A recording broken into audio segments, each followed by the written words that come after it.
Hello guys, നിങ്ങൾ വിചാരിക്കുന്നുണ്ടാവും ഈ നട്ടപ്പാതിരക്ക് നമ്മൾ എങ്ങോട്ടേക്ക് പോകുന്നത്? നമ്മൾ ഓഫീസ് കൊലീഗ്സിനെ കൂടെ ഒരു ട്രിപ്പ് പോവുകയാണ് ഗോകർണയിലേക്ക്.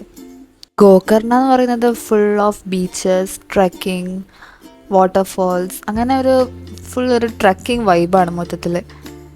അങ്ങനെയാണ് ഇവരൊക്കെ പറയുന്നത്. ആക്ച്വലി ഗോകർണ എന്ന പേര് കേട്ടത് തന്നെ എപ്പോഴാണ് വണ്ടി കയറിയപ്പോൾ മനസ്സിലായ വണ്ടിക്കാരെ നമ്മളെ പറ്റിച്ച്. നമുക്ക് അയച്ച ഫോട്ടോയിലുള്ള ബസ്സല്ല നമുക്ക് വന്നത്. പിന്നെ അങ്ങനെ കുറച്ച് അടിയാക്കി സീനാക്കി പോയ ലാസ്റ്റ് ഒരു മംഗല ബസ് പോലത്തെ സാധനം കിട്ടി. അങ്ങനെ നമ്മളങ്ങനെ ട്രിപ്പ് സ്റ്റാർട്ട് ചെയ്ത്. പിന്നെ പാട്ടിട്ട് ഡാൻസ് തുടങ്ങി, ഫുൾ വൈബായി. അത്രയും സ്ഥലമുള്ളതുകൊണ്ട് ആർക്കും അങ്ങനെ അവരവരുടെ കഴിവ് പുറത്ത് തെളിയിക്കാൻ പറ്റിയില്ല. അങ്ങനെ നമ്മൾ രാവിലെ ഗോകർണയിലെത്തി. എല്ലാവരും പുട്ടിയൊക്കെ ഇട്ടിട്ട് സ്ഥലം കാണാൻ വേണ്ടിയിട്ട് റെഡിയായി. ഫസ്റ്റ് നമ്മൾ യാന കേവ്സാണ് പോകുന്നത്. യാന കേവ്സ്, ഈ കേവ്സ് എന്നൊക്കെ കേൾക്കുമ്പം ഒരു മഞ്ഞുമൽ ബോയ്സ് ഇതൊക്കെ ഓർമ്മ വരുന്നത്. എന്താ അറിയില്ല, ഇനിയിപ്പോൾ മഞ്ഞുമൽ ബോയ്സിൻ്റെ കേവ് പോലെയാണോ അതോ വേറെ എന്തെങ്കിലും ഒരു കേവാണോ, നമുക്ക് നോക്കാം. അങ്ങനെ അവിടെ എത്തി. നല്ല രസമുണ്ടായിരുന്നു കാണാൻ. നല്ല വ്യൂവും.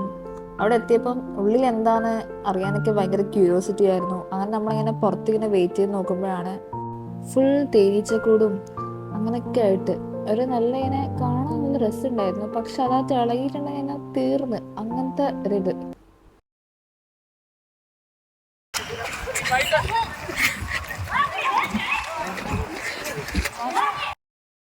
ആക്ച്വലി ഭയങ്കര ഷോക്കായി. ആ സമയത്ത് എല്ലാവരും ഇങ്ങനെ വിചാരിച്ചിട്ടേ ഉള്ളൂ അതായത് പൊളിഞ്ഞ എന്തായിരിക്കും അവസ്ഥ. എന്തായാലും നമ്മൾ ആദ്യത്തെ സാധനം തന്നെ 100% പരാജയമായി. ഇനിയിപ്പോൾ അടുത്ത് എന്താവുമെന്ന് കണ്ടറിയാം.